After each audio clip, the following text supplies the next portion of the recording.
শালুক, চলো মঞ্চ নদী। আপনারা কাউকে খুঁজছেন?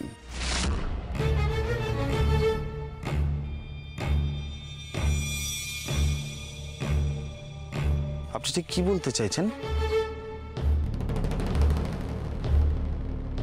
আপনি কে? যদি আমরা কাউকে খুঁজতে এসেই থাকি তাহলে কি আপনি আমাদেরকে হেল্প করতে পারবেন? পারতেও তো পারি।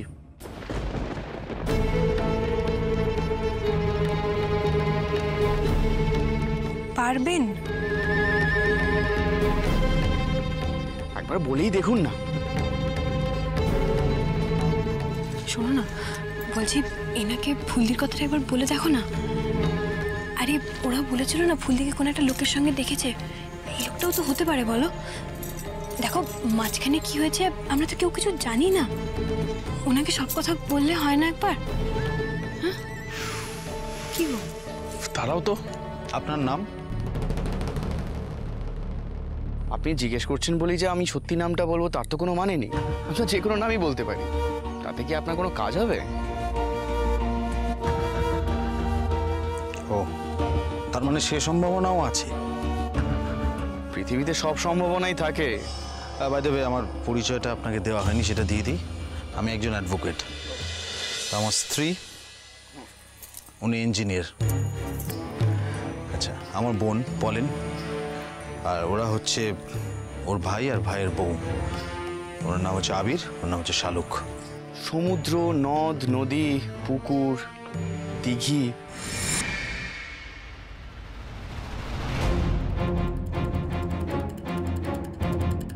জলাশয়কে কতভাবে চিহ্নিত করা যায়, তাই না?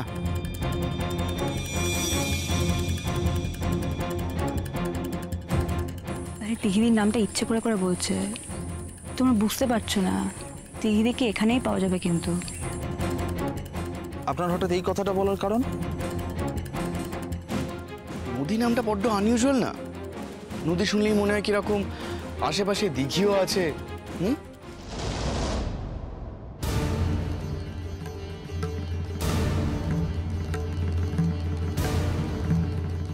ঠিক আছে, তাহলে আপনারা আপনাদের কাজ যান, আমি আসি। আই এম শিওর লোকটা দিঘির কথা কিছু একটা জানে। এর মধ্যে নিশ্চয়ই কিছু একটা মিস্ট্রি আছে, আছেই। দাদা ভাই, ওই লোকটাকে ডাকো। আমার মনে হচ্ছে ও জানে দিঘিদি কোথায় আছে। তাছাড়া এও তো হতে পারে যে ওই দিঘিদিকে লুকিয়েছে। হতেই তো পারে, 100 বার হতে পারে। পার্থদা, দিঘি নামটা কিন্তু উনি 2 বার নিয়েছেন। আমিও তো রিস্ক নিতে পারছি না। এক্সকিউজ মি,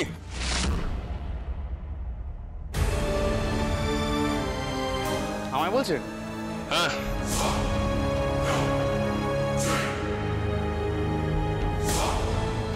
আমি জানতাম আপনারা আমায় ডাকবেন।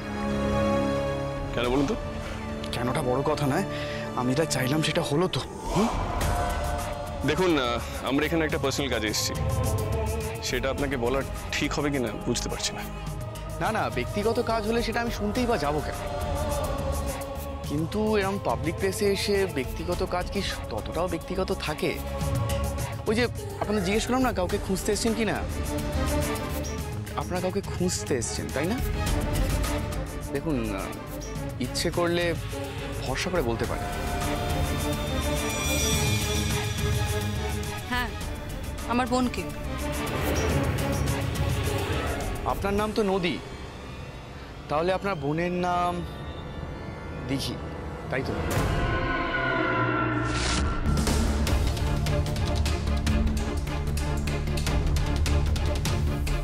আসলে আমরা খুব বিপদের মধ্যে আছি, বুঝলেন তো। আচ্ছা, আপনি কি কোনোভাবে দিঘিকে দেখেছেন? কিছুক্ষণ আগে তো আমাকেই আন্ডার এস্টিমেট করছিলেন, আমাকেই সন্দেহ করছেন। আর সেটাই স্বাভাবিক, একটা আননোন লোককে কেনই বা আপনারা এত পাত্তা দেবেন? আর প্রথম দেখাতেই তো বিশ্বাস করা কথা নয়।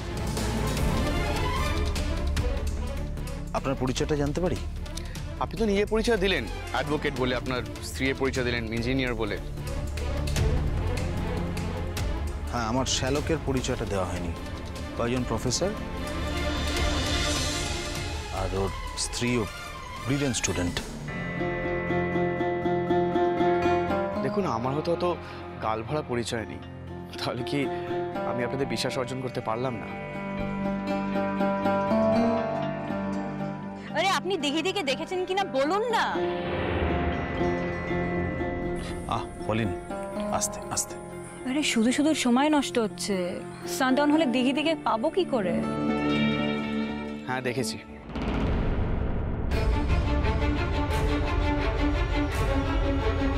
দেখেছেন? কোথায় কোথায় আমার ফুলদি? বলুন বলুন বলুন, আমার ফুলদি কোথায় প্লিজ বলুন। আরেকটা কথা বলুন, আপনি কি?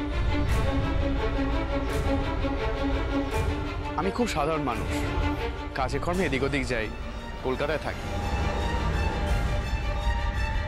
এই এখন পঞ্চকোটে আছি, কিছুদিন আগে আমি নর্থ বেঙ্গলেই ছিলাম। আমরা ভীষণ বিপদের মধ্যে পড়েছি। সত্যি আমরা এখানে ফুলদিকেই খুঁজতে এসেছি।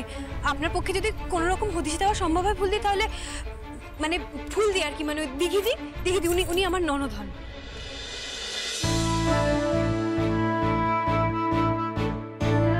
দেখা যাক কি হয়, আসুন। আপনি আসুন না, আপনি আমাদের গাড়িতে উঠে পড়ুন। না, আমার গাড়ি আছে, আপনার ফলো করতে পারেন। আসুন না, আসুন। পার্থদা চলো তাড়াতাড়ি গাড়ি উঠুন। আমার ভীষণ টেনশন হচ্ছে, আমার হাত পা কাঁপছে কিন্তু টেনশন। টেনশন করো না বৌদি, দিঘিদিকে আমরা ঠিক খুঁজে পাবো।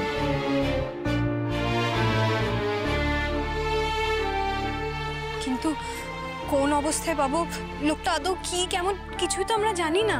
না শালুক, দেখো লোকটা আর যেমনই হোক অ্যাটলিস্ট নিজে তো এগিয়ে এসে দিঘিকে খুঁজে দেওয়ার ব্যাপারে আমাদের হেল্প করতে চেয়েছেন। তো আমার মনে হয় না যে লোকটা খুব একটা ক্ষতিকারক হবে বলে। বলা যায় না পার্থদা, কিছুই বলা যায় না। উনি যেরকম ফলো করতে বলছেন, আমাদেরকে যাওয়াটা ঠিক হবে? কোথায় না কোথায় নিয়ে যাবে আমাদের। নদী, এটা দিনের বেলা তো। তা হলেও দেখো কোনো লোকজন নেই, চারপাশটা একদম ফাঁকা ফাঁকা। তো কি করবো আমরা? কি এক জায়গায় আটকে থাকবো? আমাদের তো দিঘিকে খোঁজার ব্যাপারে এগোতে হবে। পার্থদা পুলিশের খবর দিয়ে পুলিশকে নিয়ে আসলে কেমন হয়? না, সেটা সমস্যা হতে পারে, কারণ পুলিশকে খবর দিলে লোকটা হয়তো আমাদেরকে দিঘির খোঁজ নাও দিতে পারে। ঠিক বলেছো, চলো লেটস গো, দেখা যাক কি হয়। দেরি করে লাভ নেই, চলো চলো চলো তাড়াতাড়ি। চলো চলো।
ওই তো দিঘি, ওই তো। আপনি চেঁচামেচি করছেন কেন? আমি তো বলছি ওখানে নিয়ে যাচ্ছি আপনাকে। আপনি কি বলছেন বলুন তো? আমার বোন ওখানে, আর আমি। বোনকে তো নিজের ক্ষমতায় খুঁজে পাননি, হ্যাঁ? যার ক্ষমতায় খুঁজে পেয়েছেন তারপর আরেকটু ভরসা করুন। আচ্ছা ঠিক আছে, চলুন তাহলে এগোনো যাক। দেখুন, উনি কিন্তু সাংঘাতিক ট্রমায় আছে। হ্যাঁ, কিন্তু কেন বলুন তো? ও নর্থ বেঙ্গলে যাবে বলে এসেছিল। হ্যাঁ, ও নর্থ বেঙ্গলে পৌঁছে ফোনও করেছিল, কিন্তু তারপর তো আর খোঁজ পাননি, তাই তো? খোঁজ পাওয়ার কথাও না, আর কয়েক মিনিট এদিক ওদিক হলে আর কোনোদিনই খুঁজে পেতেন না।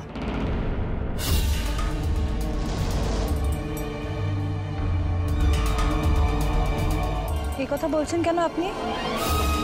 বাধ্য হয়ে বলছি।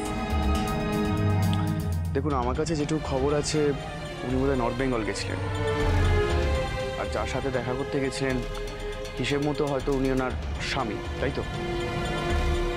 হ্যাঁ, সূর্য রায়।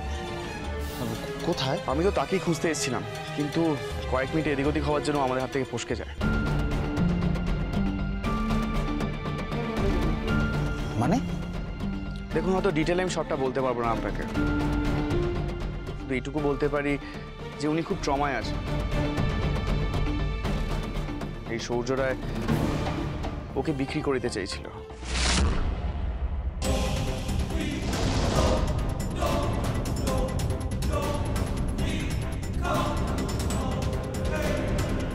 হ্যাঁ, আমাদের কাছে যেটুকু ইনফরমেশন আছে, সূর্য রায় এক আন্তর্জাতিক নারী পাচার চক্রের মাথা।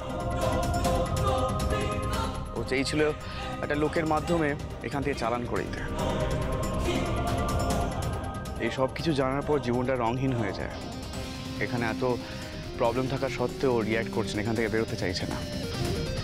যাই না, এই বোধটা বোধহয় ওর থেকে চলে গেছে। আচ্ছা, আপনি কি করে এত... দেখুন, যেটুকু ইনফরমেশন দেওয়ার কথা আমি আপনাদের দিয়েছি, এর থেকে বেশি কিছু আমি বলতে পারবো না। আপনারা চেষ্টা করুন ওনাকে বাড়ি নিয়ে যাওয়ার জন্য। আমি অনেক চেষ্টা করেছি, উনি আপনাদের বাড়ির ঠিকানা পর্যন্ত দেননি। মানে আসলে উনি যেতে চাননি, তার জন্য আমাকে ওখানে আটকে থাকতে হচ্ছে। ফুলদি যেতে চাইছে না বলে আপনাকে আটকে থাকতে হচ্ছে কেন?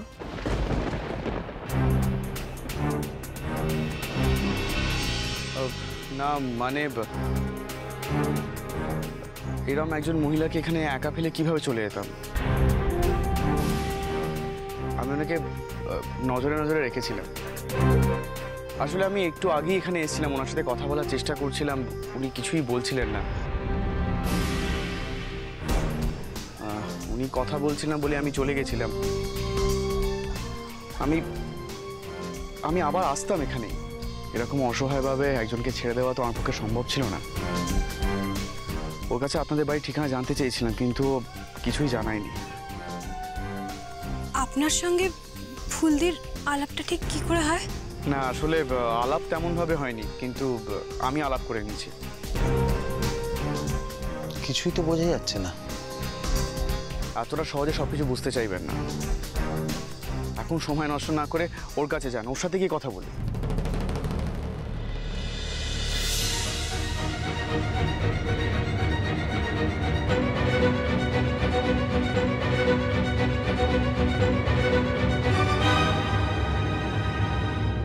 দিঘি, ফুলদি,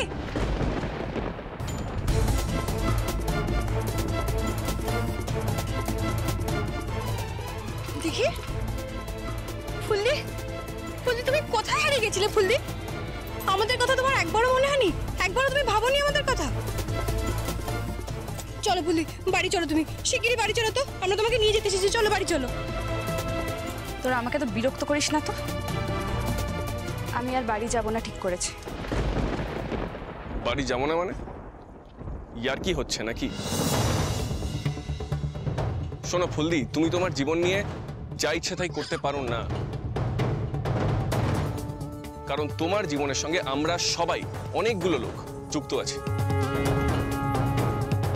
আর শুধুমাত্র সূর্য রায় শুধুই তোমার জীবনে সব থেকে বেশি ইম্পর্টেন্ট হতে পারে না ফুলদি। ওই নামটা, ওই শব্দটা আমার সামনে আর কোনোদিন উচ্চারণ করবি না।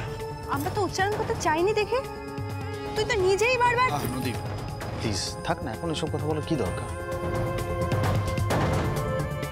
দেখি, যা হয়েছে হয়েছে, সেটা হয়ে গেছে। Just forget everything. দেখি, তোমার বড় মামুর মুখটা একবারও মনে পড়ে না?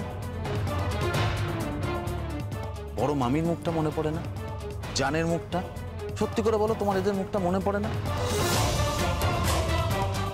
তুমি জানো এরা এরা কত ব্যাকুল হয়ে আছে শুধু তোমার একটা মাত্র খবর পাওয়ার জন্য? এটা ভাবো দেখি। দেখো, তুমি নিজে একটা এত ট্যালেন্টেড মেয়ে, তোমার হাত থেকে কত ভালো ভালো ছাত্রছাত্রী বেরিয়েছে, ভবিষ্যতেও বেরোবে। তুমি শুধুমাত্র একটা মানুষের কথা ভেবে যদি তোমার নিজের জীবনটা এরকমভাবে বিসর্জন দিয়ে দাও, এটা কি সত্যি কোনো মানে আছে বলো তো? আমি তোমাকে এখানে ছেড়ে কোথাও যাব না ফুলদি। যদি তুমি নাই যাও তাহলে আমিও এখানেই থাকবো। তোরা আমাকে এত বিরক্ত করিস না তো। এই একটা লোক আমার পিছনে ফেউয়ের মতো লেগে আছে। লোকটা যে কি চায় আমি জানি না। বারবার সমানে একই কথা বলে যায়, বাড়ির ঠিকানা দিন, বাড়ি ফিরে চলুন। লোকটাকে আমি চিনি না জানি না, অথচ এই একটা লোক আমাকে ন্যাক করে করে শেষ করে দিচ্ছে। দিঘিদি, আমরা সবাই তোমাকে নিতে এসেছি দিঘিদি। তুমি বাড়ি চলো প্লিজ। তুমি বাড়ি না গেলে আমরা কিন্তু যেতে পারবো না। তোর কি মনে হয় দিঘি, কি মনে হয় তুই এখানে একা থাকলে তোকে আমরা সবাই মিলে এখানে রেখে বাড়ি চলে যাব? কোন মুখে আমি বাড়ি যাব বলতো? বাড়ি গিয়ে আমি কি বলবো? আমি বড় মামুর সামনে দাঁড়াবো কি করে? বড় মামি যান, তাদের সামনেই আমি কি করে দাঁড়াবো? আমার কি বলার মতো আর কোনো কথা আছে? আর কথা রোজ নতুন করে তৈরি হয় ম্যাডাম, পুরনো কথা নিয়ে চিরকাল কেউ বসে থাকে না। আপনাকে কোনো উপদেশ দিতে আমি এখানে ডাকিনি কিন্তু। বাহ, ফ্যান্টাস্টিক, আপনার তো বেশ ঝাঁজ আছে দেখছি। এটাই বুঝতে পারি, ঝাঁজ যখন দেখাতে শুরু করেছেন আই হোপ আপনি বাড়িও ফিরে যাবেন। না, আমি যাব না। আর আপনি আমার চোখের সামনে থেকে প্লিজ চলে যান। এক্সকিউজ মি ম্যাডাম, আপনি যদি কিছু মনে না করেন তাহলে আমরা একটু নিজেদের মধ্যে কথা বলতে পারি? হ্যাঁ পারেন, কিন্তু একটু পর আবার আমার সঙ্গে কথা বলতে হবে, আপনাদের কেউ আর ম্যাডাম কেউ। আপনার পরিচয়টা তো আমরা ঠিকমতো জানলামই না, তা আপনার সঙ্গে না জেনে কথা বলবো কি করে? আপনার পরিচয়টা কি আসলে? প্রয়োজনে তো পরিচয় জানাতেই হবে।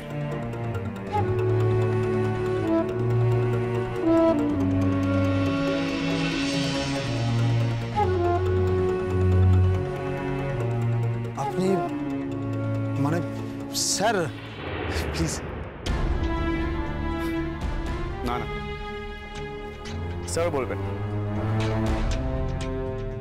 আসলে কি জানেন তো, মনুষ্যত্বের থেকে মানুষের পরিচয়টা অনেক বেশি হয়ে গেছে। আমি যে এতদিন ওনার জন্য এখানে দাঁড়িয়েছিলাম যাতে ওনার কোনো বিপদ না হয়, আমি নিয়ে নজরদারিতে রেখেছিলাম। আমি স্পট থেকে মুভ পর্যন্ত করিনি।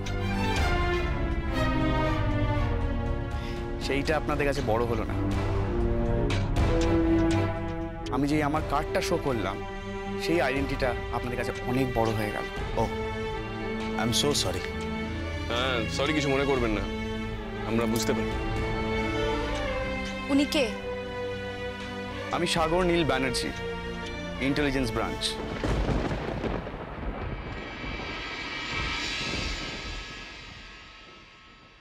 জীবনের সাংঘাতিক বিপদ থেকে আপনি বেঁচে গেছেন। একটা কথা বলি, মানুষ সবসময় সুযোগ পায় না, আপনি সেই সুযোগটা পেয়েছেন। এই সুযোগটা হাতছাড়া করবেন না, এটা ব্যবহার করুন। এইখানে পড়ে থেকে আপনার কি হবে? কোনো লাভ নেই। আপনি বাড়ির লোকেদের কাছে ফিরে যান, ওদের সাপোর্টে থাকুন। দেখুন, মানুষ মাত্রই ভুল হয়, ভুল আমারও হয়েছে। বিশ্বাস করে ঠকেছি আমি, আপনিও তো বিশ্বাস করেই ঠকেছেন। অবিশ্বাস করে জেতার থেকে বিশ্বাস করে হেরে যাওয়াটা অনেক বেটার না? উনি এতদিন ঠিকমতো কিছুই খায়নি, ওই জল টল খেয়েছিল। আমি ওনাকে খাওয়ার অনেকবার চেষ্টা করেছি কিন্তু পারিনি। দেখুন, আপনারা তো বাড়ির লোক, আপনি যদি কিছু খাওয়াতে পারেন। সে ঠিক আছে, আমরা চেষ্টা করছি, কিন্তু আপনাকে আমরা ছাড়ছি না, এটা মাথায় রাখবেন। আমার আর ছেড়ে যাওয়ার উপায়ই নেই।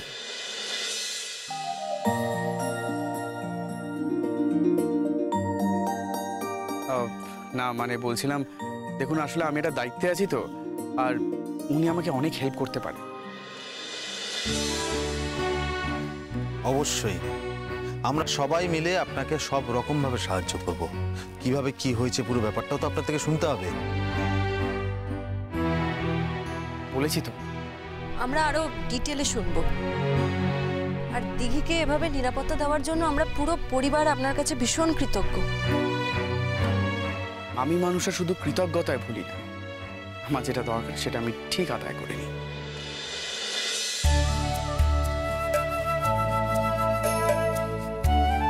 আরে কি হলো, ভয় পেয়ে গেলেন নাকি? আরে না না, এমন কিছু চাইবো যেটা আপনারা দিতে পারবেন। এখন তাতে নিচে চলুন, সানডাউন হয়ে যাচ্ছে। আজকে আমাদের কলকাতায় ফিরতে হবে। কি ফিরবেন তো? দেখুন, আপনি তো ফিরে যাওয়ার জন্যই এসেছিলেন, আর মাঝখানে কি ঘটেছে সেটাই কি বড় হলো?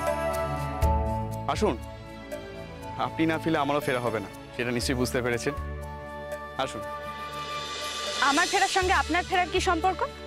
সম্পর্কটা আছে এবং তৈরিও হয়েছে।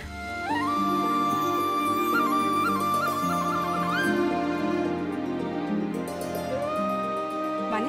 বললাম না, আমি একটা দায়িত্ব নিয়ে এসেছি, আর সেই দায়িত্বটা পালন করতে হবে না? আর আপনাকে ইন্টারোগেট করাটাও কিন্তু আমার দায়িত্ব। আপনি এখানে যতদিন থাকবেন ততদিন আপনার সেফটির জন্য আমাকেও এখানে থাকতে হবে। আমি অফিসের থেকে পারমিশনও নিয়ে নেব, আর আপনাকে সেফটি দেওয়ার দায়িত্বটা আমার, কারণ আপনাকে আমার প্রয়োজন।